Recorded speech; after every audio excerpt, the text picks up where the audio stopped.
Good evening. I'm Philip Malcolm, and this is the week 4 assignment. I do not know how to cut, so this is all going to be one take. So let's get right to it and begin. So as you can see, the film I chose to dig into was Do the Right Thing, produced by Spike Lee. And last week I tried to avoid anything that I had any knowledge of, any prior knowledge of, and do something new. But this week I'm gonna do something that I'd previously had a little knowledge of, but now I'm just trying to understand it from every perspective, understand it much deeper than I thought I understood, and I think I did that a little bit. So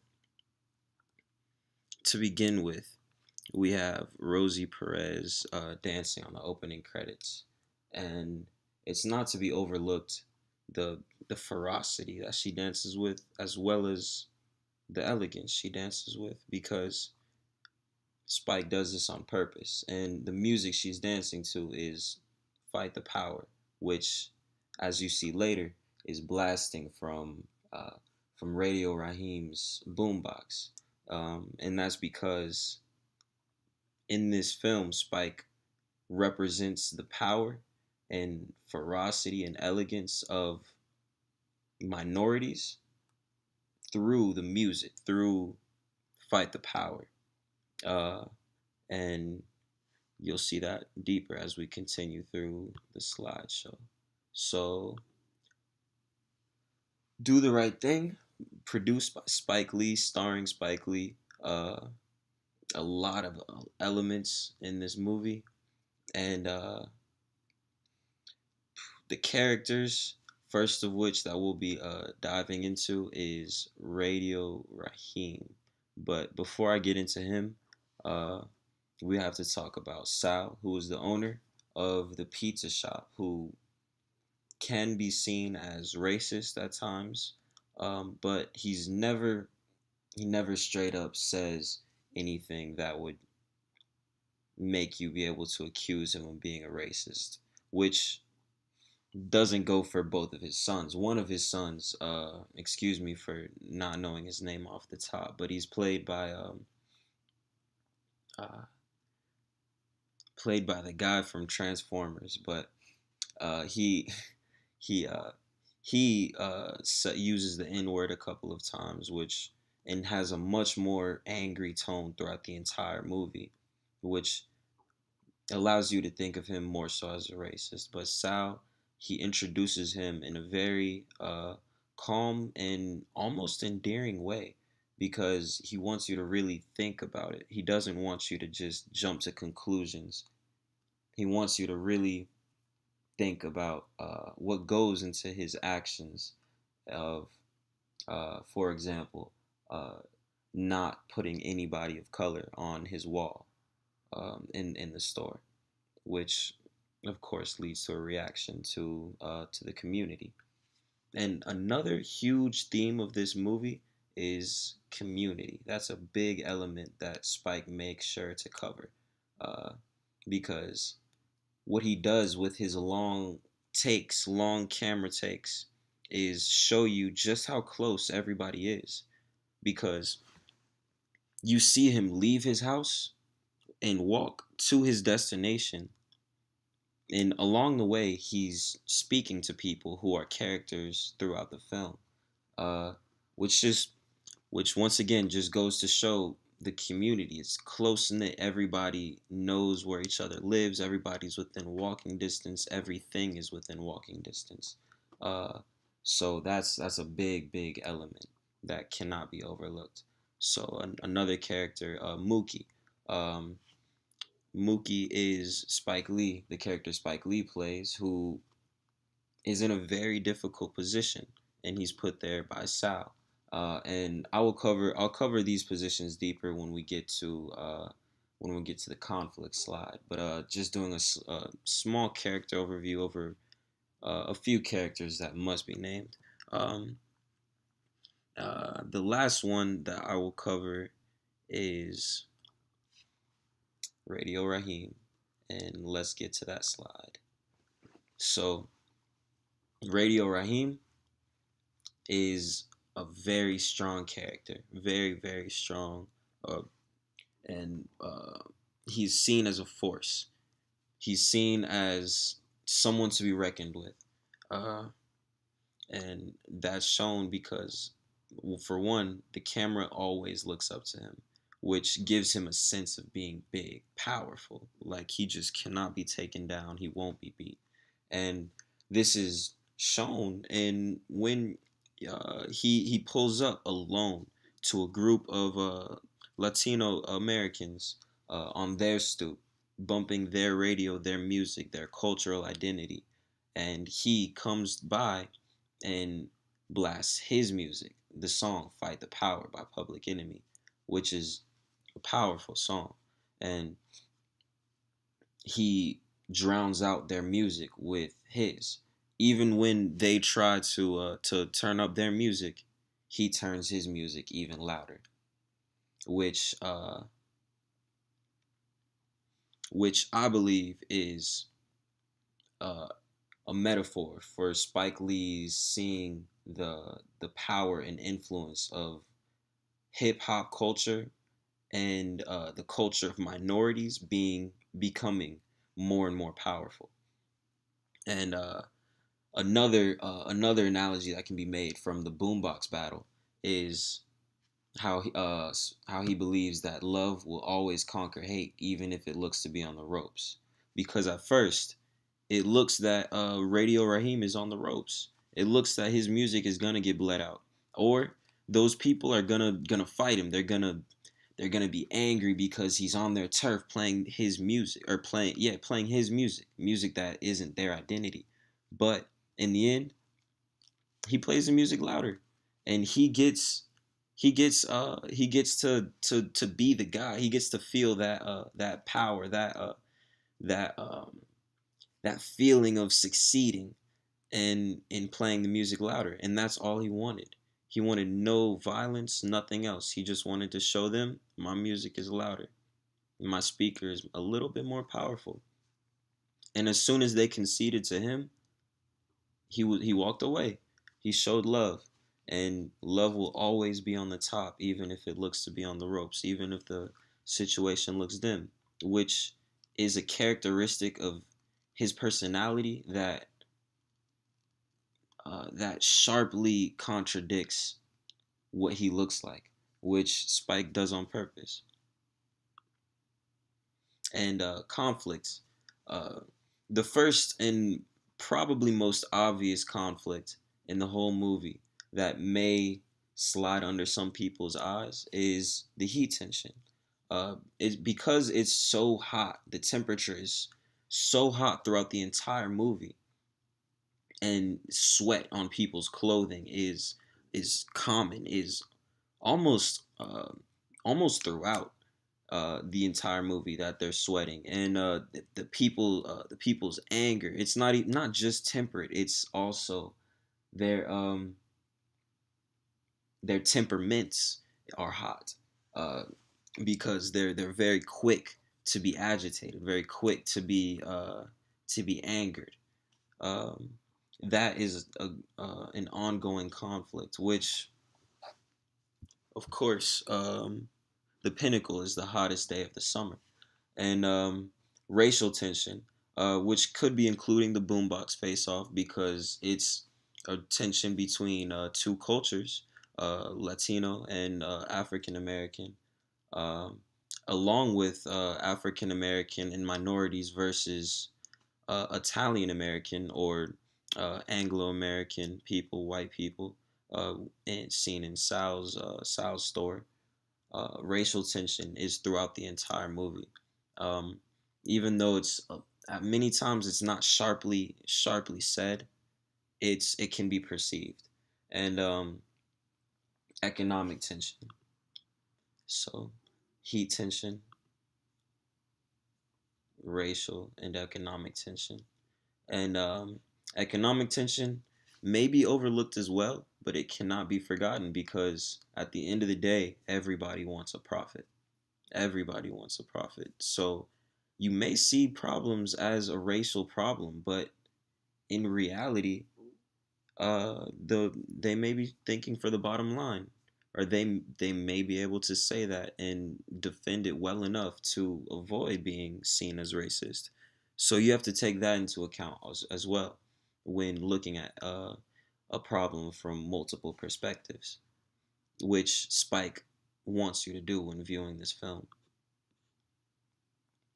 And the climax, after all of the conflicts present themselves and build up, uh, including the want for African Americans on the wall in Sal's store once again, which is a recurring issue throughout the film. Uh, the climax is when Radio Raheem goes to Sal's pizza store, and when Radio Raheem visits the store, he gets into an altercation with the owner, much like the altercation he got into with the Korean store owners.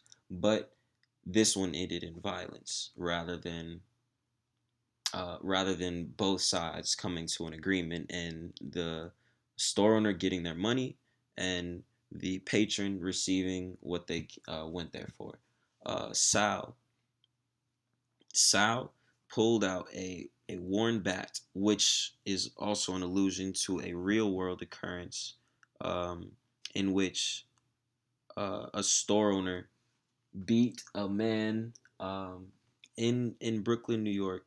Forgive me for forgetting his name as well. Should have it written down right here, but for beating a man in New York, and he then left the premises and was hit by a car and killed. So this incident was uh was this incident was an influence on Spike for creating this film and the creation of Radio Raheem's character. And so Radio Raheem, he's while the altercation with Sal is going on, Fight the Power is still blasting on the radio. And when Sal pulls out the worn bat and beats the radio, destroying it, ending Fight the Power, the music that represents the soul and heartbeat of African American culture and the progression of minorities up the ranks into just being regular members of society is ended. And that angers the people. And that is supposed to be a metaphor for those who aren't open to allowing African American culture to be a part of their culture and to truly be accepted and into life today. And after this, it goes to one of the most dramatic scenes in the whole movie, which Spike utilizes a long panning camera angle to zoom in and focus one by one on the characters as they spout their feelings, their gut, just utterances of the first things that's coming to their mind as they see Radio Raheem killed by the police after he retaliates to Sal destroying the radio. So yes, Radio Raheem is in the wrong for retaliating, but he 100% did not deserve to die, which everybody can agree on. Everybody can agree on. But the point is, uh, the point is that Radio Raheem's the way he lived his life, and as opposed to his appearance, led to him being seen as a much larger threat than he actually was, and him being scared, just fearful for his life, and not knowing what to do in that situation, leading to him being choked all the way to death, even though the cop heard from his friends, his peers, his teammates telling him to stop and put the man down. It's just it's wrong. It's a powerful time in the movie, and some may ask if Mookie did the right thing by throwing the trash can through the glass of Sal's store.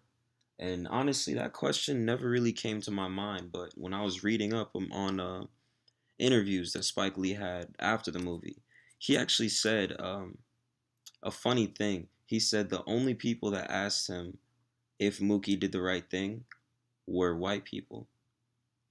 And he believes that's because all black people just know already that a store and earthly belongings are not equivalent to the worth of a life. So I never saw it as right or wrong, which I don't believe is a race thing. I just believe it's just how your mind is wired to think. And obviously people of color are just going to be much more attached to Mookie as a person rather than looking at it from a third person outworldly monetary point of view. But if you're looking at them as people, um, it's obvious that Mookie was trying to save Sal because in 8 times out of 10, Sal doesn't get out of that situation without being hurt. And I really think the that was the best thing for Mookie to do in Sal's defense and for the crowd because it could have been much worse because they left that situation almost feeling satisfied. As sad as that's to say with losing an entire friend, but they feel that the cause of the situation or the at least the genesis of the situation, Sal, rather than the police, uh, got their comeuppance, their their uh, their karma for their wrongdoings. So yeah. In conclusion, uh, the whole movie is brought together in this scene when Sal and Mookie are speaking on the ashes, and Mookie finally gets his pay for the day, and which is also another interesting fact of the movie. The whole thing takes place over the course of nearly just a single day, and Sal ironically is the one to minimize the importance of money to Mookie when all he's been wanting is his money this whole time. And after all of this has happened and someone has died, Mookie finally says, "You know what? I don't care about the money." But full circle, like everything comes back around, he picks the money back up. And another interesting character that I feel can't be overlooked, and just to cover real quick before I close out, is Smiley, who the whole time is just trying to sell these pictures of Malcolm X and MLK that he's drawn on, and he's mentally handicapped. But I feel the point of him is that you can't judge him. He made him mentally handicapped because you can't judge him. And when Mookie acts like angrily mean to him, you almost feel bad for him. But I feel like he's a metaphor for white people that are trying to help that seem almost helpless, right? It's hard to word how I feel about this character because he's a very I feel in his time if I was to see this movie in the year it came out, I feel he would be a very controversial character because he doesn't he's hard to identify racially just from viewing him, but You know he's a very positive being. You know he always wants help. He wants to help. Uh, but it's just his being is interesting. His When he's there, he's annoying, but Mookie has no shame being mean to him, which makes you feel bad and question why he was placed in that situation. But in the end, I feel Spike gives you the meaning of his character by placing him in the burning store. He's actually the one that drops the fire. He's the one that does the craziest thing in burning down the store, not just pulverizing the chairs and the desktops. He starts the fire. So in him doing the most damage and starting the fire, he kind of doesn't allow you to have a clear scapegoat for doing the most damage, and that's done on purpose. So in conclusion, um, all of the characters just come together to really make an interesting take on racism and racial tension uh, in the state of mind that people were in during that tough economic time.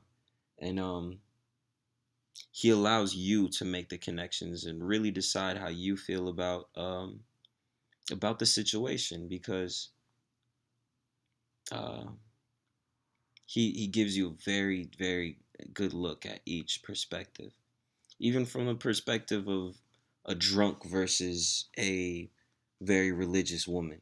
Like that small conflict that may happen on the streets. Like the it's a very very real take on uh, a state of life that many people don't see in a real life. Thank you.